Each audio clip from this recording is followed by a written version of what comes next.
ಭಾಳ ಬಡವರು ನಾವು. ಹೌದಾ? ಬಡವರಲ್ಲ, ದೇವರ ದಯದಲ್ಲಿ ನಮ್ಮ ಅಜ್ಜ ಮಾಡಿದ ತಂದೆ ಮಾಡಿದ ಆಸ್ತಿ ಸ್ವಲ್ಪ ಸ್ವಲ್ಪ ಉಂಟು. ಬಡವರೇ, ಭಾರಿ ಶ್ರೀಮಂತರೇನಲ್ಲ, ಒಂದು ಮರ್ಯಾದೆಯಲ್ಲಿ ದಿನ ತೆಗಿಲಿಕ್ಕೆ ಉಂಟು, ನಮಗೆ ತೊಂದರೆ ಇಲ್ಲ. ನಿಮ್ಮ 3 ಜನರ ಹತ್ರ ಫೋನ್ ನಂಬರ್ ಇತ್ತಾ 2012 ಅಲ್ಲಿ? ನನ್ನ ಹತ್ರ ಒಂದು ನಂಬರ್ ಇತ್ತು, ಅದು ಅದೇ ನಂಬರ್ ಇವತ್ತಿಗೂ ಇದೆ. ಅದೇ ನಂಬರ್ ಇರುತ್ತೆ. ಉದಯ್ ನಿಮ್ಮ ಹತ್ರ ಫೋನ್ ನಂಬರ್ ಇತ್ತು, ಮೊಬೈಲ್ ಫೋನ್ ಇತ್ತು ಅನ್ಕೊಳ್ತೀನಿ. ಫೋನ್ ಇತ್ತು. ಮಲ್ಲಿಕ್ ನಿಮ್ಮ ಹತ್ರ ಫೋನ್ ಇತ್ತು, ಒಬ್ಬರೊಬ್ರು ನಂಬರ್ಸ್ ಇರಲಿಲ್ಲ, ಆ ಥರ ಇತ್ತು. ಪರವಾಗಿಲ್ಲ, ತೊಂದರೆ ಇಲ್ಲ. ನೀವು ಒಬ್ಬೊಬ್ರು ಕಾಂಟ್ಯಾಕ್ಟ್ ಇಲ್ಲ ಇಲ್ಲ, ನಮ್ದು ಒಬ್ಬರು ನಂಬರ್ ಇರಲಿಲ್ಲ. ಬೇಡ, ಪರವಾಗಿಲ್ಲ, ತೊಂದರೆ ಇಲ್ಲ. ನೀವು ಕಾಂಟ್ಯಾಕ್ಟ್ ಅಲ್ಲಿ ಇದ್ರೋ ಇಲ್ವೋ ನಾನು ಮಾತಾಡ್ತಾ ಇಲ್ಲ. ಸೊ ನೀವು 3 ಜನರ ಹತ್ರ ಇದ್ದ ನಂಬರ್ ಯಾವ್ಯಾವ ಲೊಕೇಶನ್ ಅಲ್ಲಿ ಇತ್ತು ಅನ್ನೋದು ಟೆಕ್ನಿಕಲ್ ಎವಿಡೆನ್ಸ್ ಪ್ರೊವೈಡ್ ಮಾಡಿದ್ದೀರಾ ತನಿಖಾ ಸಂಸ್ಥೆಗಳಿಗೆ? ನೀವೆಲ್ಲಿದ್ರಿ ಅಂದ್ರೆ ಉದಯ್? ನಾನು ಆ ಟೈಮಲ್ಲಿ ಇಲ್ಲಿ ಇದ್ದೆ, ಉಜಿರೆ ಹತ್ರ ಇದ್ದೆ. ಜಾಗ ಮಾತ್ರ ಹೇಳ್ಬೇಕು. ಉಜಿರೆ ಹತ್ರ ಯಕ್ಷಗಾನ ನೋಡ್ತಾ ಇದ್ದೆ. ಮಳೆ ಬರ್ತಿರ್ಲಿಲ್ಲ ತಾವ್ ಹೇಳ್ತಾ ಇರೋದು? ಇಲ್ಲ ಇಲ್ಲ, ಮಳೆ ಬರ್ತಿರ್ಲಿಲ್ಲ, ನಿಜವಾಗ್ಲೂ ಯಕ್ಷಗಾನ ನಡೀತಾ ಇತ್ತು ತಾವ್ ಹೇಳೋದು. ನೀವೆಲ್ಲಿದ್ರಿ ಮಲ್ಲಿಕ್ ಜೈನ್? 6 ಗಂಟೆವರೆಗೆ ಆಫೀಸಲ್ಲಿ ಡ್ಯೂಟಿ ಮಾಡಿ ನಾನು ಮತ್ತೆ ಬಾಹುಬಲಿ ಬೆಟ್ಟಕ್ಕೆ ಹೋಗಿದ್ದೇನೆ 6 ಗಂಟೆ ಮೇಲೆ. ಬಾಹುಬಲಿ ಬೆಟ್ಟಕ್ಕೆ ಹೋಗಿದ್ದೀರಿ 6 ಗಂಟೆ ಮೇಲೆ? 6 ಗಂಟೆವರೆಗೆ ನನ್ನ ಡ್ಯೂಟಿ. ರೇಪ್ ಆಗಿದ ಟೈಮಿಂಗು 4 ರಿಂದ 5 ಗಂಟೆಯ ಮಧ್ಯ ಅಂತ ಇದೆ. ನಮ್ಗೆ ನೀವು 6 ಗಂಟೆಗೆ ಎಲ್ಲಿದ್ರಿ ಅದೆಲ್ಲ ಬೇಡ, 4 ರಿಂದ 5 ಗಂಟೆ ನೀವು ಎಲ್ಲಿದ್ರಿ? ಆಫೀಸಲ್ಲಿ ಇದ್ದೆ. ಅದಕ್ಕೆ ಟವರ್ ಲೊಕೇಶನ್ ಕೊಟ್ಟಿದ್ದೆ? ಹೌದು. ಆವಾಗ CID ಅಧಿಕಾರಿಗಳು ನಾನು ಡ್ಯೂಟಿಯಲ್ಲಿ ಇದ್ದೆ ಅಂತ ಹೇಳಿ ಬರೆದು ತಗೊಂಡಿದ್ದಾರೆ ನಮ್ಮ ಮ್ಯಾನೇಜರ್ಗಳಿಂದ, ಹೈಯರ್ ಮ್ಯಾನೇಜರ್ಗಳಿಂದ. ಮತ್ತೆ ಮೊಬೈಲ್ ಲೊಕೇಶನ್ ಆ ಏರಿಯಾಕ್ಕೆ ಲೊಕೇಟೆಡ್ ಕನ್ಯಾಡಿಯಿಂದ ಬರುತ್ತದೆ. ಆ ಲೊಕೇಟಿಗೆ ನಂದು ಟವರ್ ಮೊಬೈಲೇ ಪಾಸ್ ಆಗಲಿ, ನಂದು ಇಲ್ಲೇ ನನ್ನ ಆಫೀಸಲ್ಲೇ ಇತ್ತು. ಆ ದೇವಸ್ಥಾನ ಹಿಂದುಗಡೆ ಟವರ್ ಇದೆ, ಅಲ್ಲಿಗೆ ಕನೆಕ್ಟ್ ಆಗುತ್ತೆ ಆ ಟವರ್. ನಾನು ಬೆಳ್ತಂಗಡಿಗೆ ಹೋಗಿದ್ದೆ. ಬೆಳ್ತಂಗಡಿಯಲ್ಲಿ ಒಂದು 2 ಸಂಬಂಧಿಕರಿಗೆ ಕಾಗದ ಕೊಟ್ಟು, ಉಜಿರೆಯಲ್ಲಿ ಒಂದು 2-3 ಸಂಬಂಧಿಕರಿಗೆ ಕಾಗದ ಕೊಟ್ಟು ಧರ್ಮಸ್ಥಳಕ್ಕೆ ಬಂದಿದ್ದೇನೆ. Okay, but the fact is, the matter is, ನೀವು 3 ಜನ ಬೇರೆ ಬೇರೆ ಕಡೆಗಳಲ್ಲಿ ಇದ್ರಿ ಅಂತ ತಾವು ಹೇಳ್ತಾ ಇದ್ದೀವಿ. ಘಟನೆ ನಡೆದ ಸ್ಥಳದಲ್ಲಿ ನಿಮ್ಮ ಮೊಬೈಲ್ ಫೋನ್ಗಳು ಸಿಗಲಿಲ್ಲ, ಅಂದ್ರೆ ನೆಟ್ವರ್ಕ್ ಅಲ್ಲಿ ಇರಲಿಲ್ಲ, ಆ ಜಾಗ ಅದನ್ನು ತೋರಿಸಲಿಲ್ಲ ಅಂತ ಹೇಳ್ತಾ ಇದ್ದೀರಿ. ಬಟ್ ಇಲ್ಲಿ ಜಡ್ಜ್ಮೆಂಟ್ ಕಾಪಿಯಲ್ಲಿ ಅದರ್ವೈಸ್ ಬರೀತಾರೆ. ನಿಮ್ಮ ವಿರುದ್ಧದ ಬರೆಯುವಿಕೆ ಅಂತ ನಾನು ಹೇಳ್ತಾ ಇಲ್ಲ, ಬಟ್ ಇಲ್ಲಿ ಏನು ಬರೀತಾರೆ ಅಂತಂದ್ರೆ,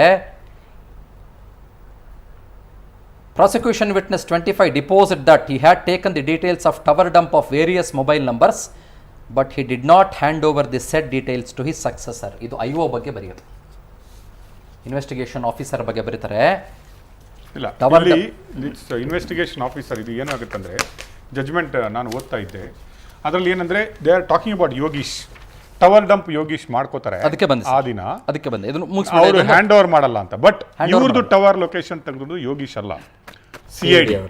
so they are not in, ಇವರು ಪೊಲೀಸ್ ಇದರಲ್ಲಿ ಬೆಳ್ತಂಗಡಿ ಪೊಲೀಸ್ ಇವರನ್ನು ಎಲ್ಲೂ ಇನ್ವೆಸ್ಟಿಗೇಷನ್ ಮಾಡೋದೇ ಇಲ್ಲ. ಸ್ಟ್ರೈಟ್ ಅವೇ ಕಮಾಂಡರ್ CID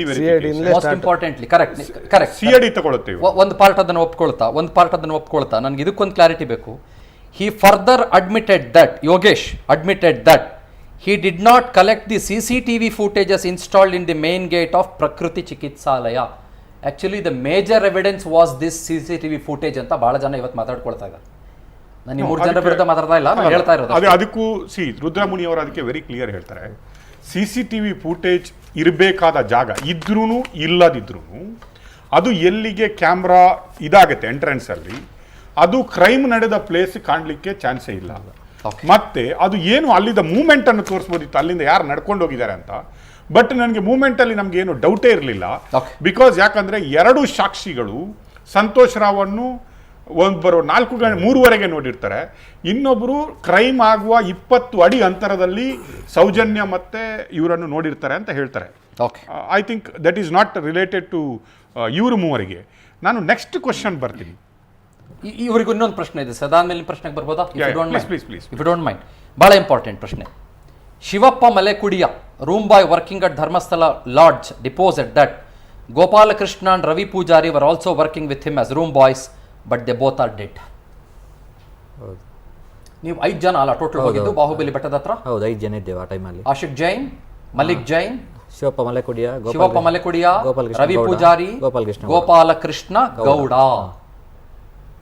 ಅಲ್ವಾ? ಹೌದು ಸರ್. ಯಾಕಿಬ್ರು ಸತ್ತೋಗ್ತಾರೆ? ರವಿ ಪೂಜಾರಿ ಅನ್ನೋನು ಇದು ಸುಸೈಡ್ ಮಾಡಿ ಸಾಯ್ತಾನೆ, ಸುಸೈಡ್.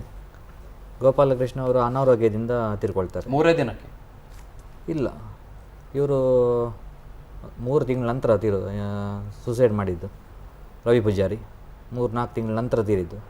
ಗೋಪಾಲಕೃಷ್ಣ ಅನಾರೋಗ್ಯ ಇತ್ತು, ಜಾಂಡೀಸ್ ಅನ್ನೋ ಕಾಯಿಲೆಯಿಂದ ತೀರ್ಕೊಂಡಿದ್ದಾರೆ. ಓಕೆ. ಇಲ್ಲಿ ಇನ್ನೂ ಬರೀತಾರೆ, Malik Jain and Ashiq Jain saw the accused and Malik Jain started to enquire the accused. 7 ಗಂಟೆಗೆ ಏನು ಮಾಡ್ತಾ ಇದ್ದೀರಿ ಅಂತ ನೀವು ಸಂತೋಷ್ ಅವ್ರನ್ನ ನೀವು ಕೇಳ್ತೀರಿ, ಯಾಕೆ ಇಲ್ಲಿದೆಯಪ್ಪ ನೀನು, ಏನು ಮಾಡ್ತಾ ಇದೆಯಪ್ಪ ನೀನು ಅಂತ ನೀವು ಆತನನ್ನು ಕೇಳ್ತೀರಿ. ಹೌದು.